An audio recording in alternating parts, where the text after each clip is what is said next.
Is that not verily the goal of any effort we make in life? The Devi Suktam celebrates Devi as the one who creates all matters and consciousness, the eternal and infinite. And this is the position Hindu women are accorded in our society. We are this in our society. I couldn't help also noticing how, in fact, most definition of entrepreneurship, which I teach and which I am much awarded for and recognized for, it includes wealth creation, working towards one's goals and prosperity. Each one of this is associated with the Devi or the Sri Rupa in our Vedas. There is considerable evidence right from the earliest Vedic period into the golden period of Indian history. In fact, right into almost forever, Bharat Hindu women have had an equal standing in the society and its function. Revered by the Vedas as such, history also records us as being so powerful. In all our history and all my reading of history, there is one episode that resonates very deeply with me. It comes from the third Parva or the Vana Parva of Mahabharata, section 231.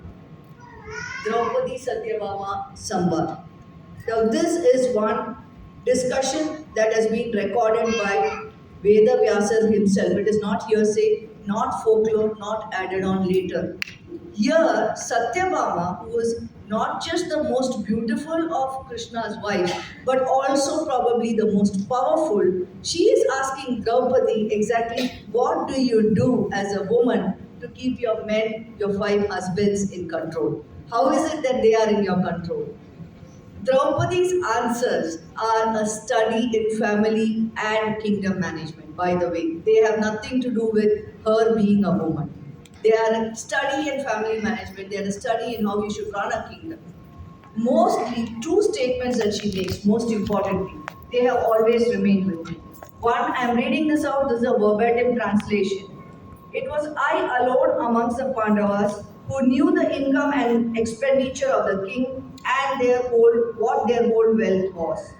Second, and while my husbands were engaged in the pursuit of virtue, I only supervised their treasury inexhaustible like the ever-filled receptacle of Varuna. This was recorded by a man, and he couldn't have recorded it if it really didn't happen. So this is what she was. She was not the enchantress wife of the five Pandavas. She was not just that. She was also additionally having a great stand in the finance and the economy of their kingdom, their huge big kingdom. We also have heard of Kundavai Devi, the sister of Rajaraja Chola, who is known to have been the administrative head of the Chola Empire. She was as powerful as her brother in the Chola Empire. Women ran houses. We held the key to all the properties, even today. We do have the chavi gucha, which we don't carry around now, but we held it, right? And we held the key to our family running. It was us who stepped into running the kingdoms when our men went to battle. The concepts of lower skill and comprehension of women in finance and economics, in my humble opinion, are alien to us. That is not us at all. After the dark ages of barbaric attacks, when we were forced into gungats, into the houses, and into much else, foreign colonization did that to us.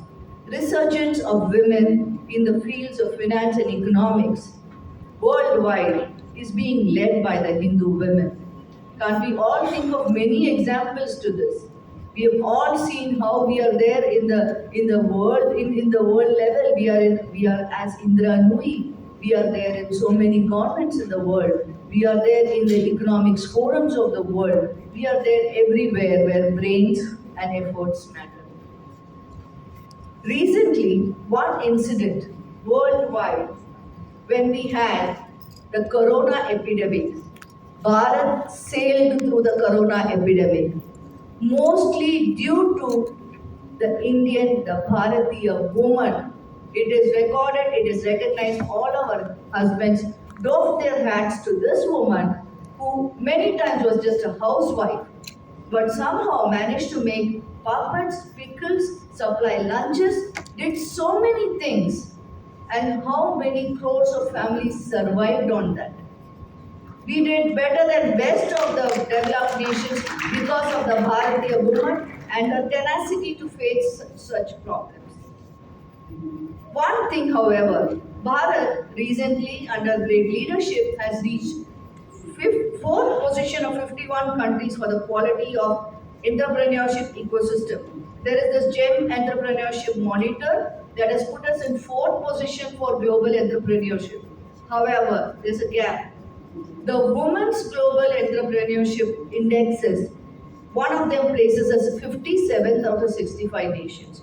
And the MasterCard Index, that is a MasterCard Index, and 70 among 77 countries is the Female Entrepreneurship Index. There's a huge gap there. So the gap between general entrepreneurship and female entrepreneurship is huge. I believe, and I have got a lot of other associated statistics which I can share with you later if you wish.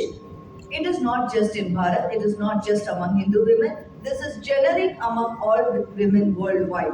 And why do I wish to place it here? I wish to place it here because I do believe Hindu women can greatly contribute to the world ecosystem, to the world economics by the lessons we have learned.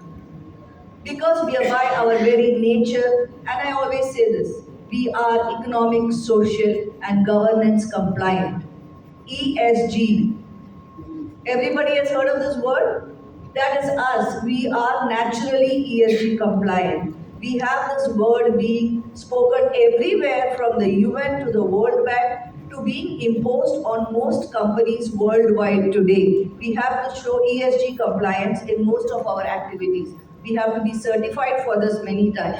And we Hindu women come compliant. For instance, just two points here.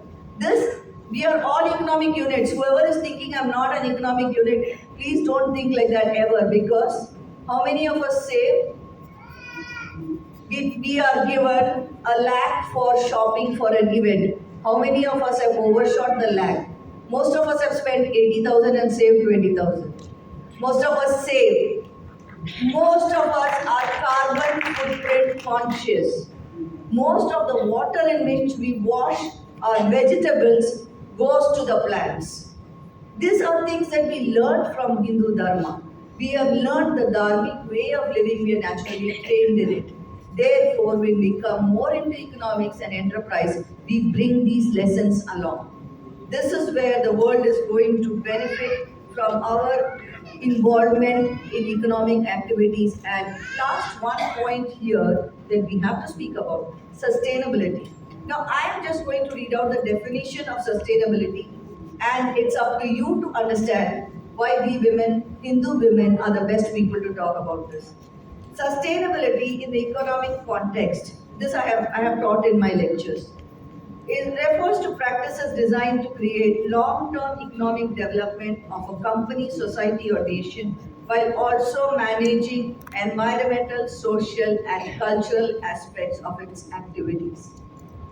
Each one of us, whether we earn or not, we are just this. We are sustainable by our nature. Therefore, who better than us Hindu women for sustainable economic growth and development? Sustainable economic development will happen when Lakshmi of the Hindu society surges forward to claim her rightful spot and work for it. We have now enough cases of business enterprises. In the previous session also someone was speaking about it. We have enough cases, I think Madam was speaking about it, Madam Arya was speaking about it, when she mentioned about rights of women to inherit. We have in the Indian Bharat society as well as worldwide, among Hindu-run enterprises owned by Hindus, we have enough people who have taken over the enterprises where only sons were allowed to do so.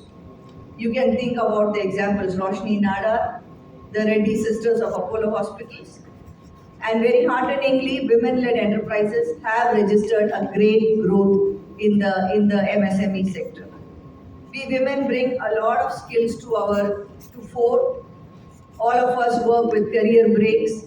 In my own organization, Basis Fund Services, which I bootstrap, it's 19 years now, and it's a leading player in global fund administration and financial reporting space, rendering services in excess of $150 billion assets worldwide. We are gender neutral.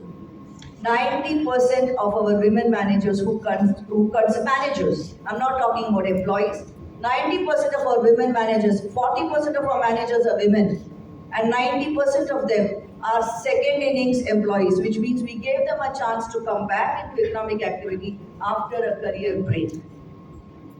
Today morning, in whoever attended Sir Sanchalak Mahapujaji's address, Mohan Bhagwatji's address in the morning, he said two things which are very relevant to our session. Jaya is to bring everyone together. And second, bringing everyone together only we will win. Ayatanam means to reach out for growth. Now, this is what our session is going to seek as an outcome. We are proposing an inclusive development for all. Therefore, we propose to reach out and integrate all of us for Jaya, for ethical business practices that we bring in into the food. We propose as an outcome to this session, the Hindu Women's Forum has met many times. This is the fourth time, Mr. Pritika ji, right, from 2012. So therefore, this time we propose to come out with an outcome of what we are calling the Hindu Women's Entrepreneurial Network. I request all of you to join it. The reason being, we are reaching out to come together so that our joint knowledge and experience helps build synergies towards greater good. We want to bring together professionals, entrepreneurs, people who are on a break from profession, and also the micro and the rural level people onto this platform so that we can all work together for greater good. We have two speakers for this session today.